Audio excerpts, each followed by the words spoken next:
Salman sir ने मृदुल से इतनी बड़ी बात बोल दी है कि तुम जीत भी जाओगे ना अगर ये शो, तो तुम्हारे नाम से ये नहीं जाना जाएगा कभी भी।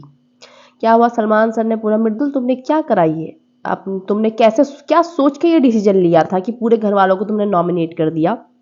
मृदुल ने बोला, भाई जी मैं ये सोच रहा था कि ये दोनों ना आए बस नॉमिनेशन में, अकेले और भी लोग आए।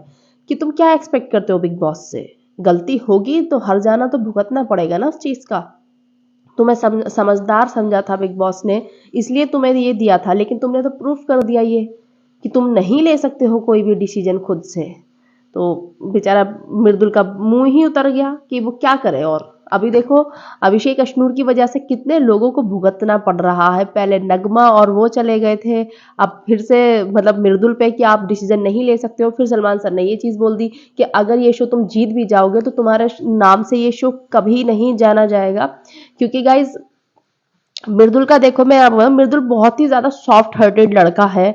मृदुल बहुत ही छोटा है, और मैं ये भी बोलूँगी ऐसा नहीं है कि एज की वजह से मैं कह रही हूँ, शायद उसे वो नहीं कर पाया वो जो मेकर्स ने एक्सपेक्ट किया होगा ना, कि जैसे अभिषेक मल्हान, एलविश, रजत वगैरह ने किया है शो में आकर, वैसा नहीं कर पाया। और सबकी पर्सनैलिटी सेम नहीं होती है एक्चुअली में। ये भी नहीं है कि क्यों नहीं कर पाया, भाई नहीं कर पाया, नहीं नहीं बोल पा सकता वो इतना, शायद नहीं लड़ सकता, नहीं वो पॉइंट ऑफ व्यू रख सकता, नहीं उसने शायद इतना एक्सपोजर देखा है बिग बॉस, उसने देखा तो है, शायद से वो नहीं कर पाता है। तो क्या कहते हैं, इसी वजह से उन्होंने बोला कि अगर तुम जीत भी जाओगे तो तुम्हारे नाम से कभी याद नहीं रखा जाएगा। हाँ, क्योंकि इतना कंट्रीब्यूशन नहीं है एक्चुअली में, नहीं है इतना कंट्रीब्यूशन।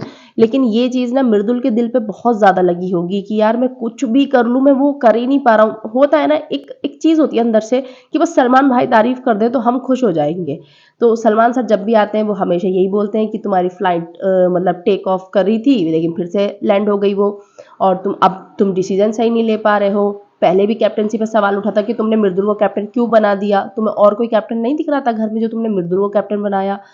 और घर वालों ने भी कहा कि कमज़ोर कैप्टन है मृदुल, क्योंकि काम वो खुद नहीं करा पा रहा था, खुद से ही उसे करना पड़ रहा था सारे काम। तो बहुत सारी चीज़ें हुई हैं घर में। और मृदुल की मैं ये बोलूँगी कि मृदुल को ना लोगों ने इतना सीरियस लिया ही नहीं जितना मतलब ले सकते थे, क्योंकि मृदुल की हमेशा सॉफ्ट साइड ही दिखी ना। मृदुल लड़ ही नहीं पाया, लोगों से अपना स्टैंड ले ही नहीं पाया मृदुल एक्चुअली में। और ऐसा नहीं है कि मतलब मृदुल की एज की वजह से, भाई एमसी स्टैन 19 साल का था, 20 साल का था स्टैन, है ना। वो जीता है, मैं मानती हूँ जीता है वो वोट के हिसाब से, उसे बहुत सपोर्ट था, मृदुल को भी मिल जाएगा वैसा सपोर्ट। लेकिन बात क्या है ना, स्टैंड थोड़ा सा एकदम कड़क सा था, बहुत कम बोलता था वो शो में, बहुत वैसा था। लेकिन जब स्टैंड लेने की बारी आती ना, स्टैंड से यार अच्छे अच्छे लोग नहीं बोलते थे घर के अंदर। स्टैंड का एक मतलब था रुआब सा कि अगर स्टैंड बोल रहा है तो करना पड़ेगा। मृदुल में बहुत ही ज्यादा सॉफ्ट साइड है, बहुत ही ज्यादा, कि उसको कोई सीरियस लेता ही नहीं है। तो ये बात है। अब देखो मृदुल का बेचारे का मॉरल डाउन और ज्यादा होने वाला है नेक्स्ट वीक में, क्योंकि मृदुल को सलमान सर ने जो बोल दिया।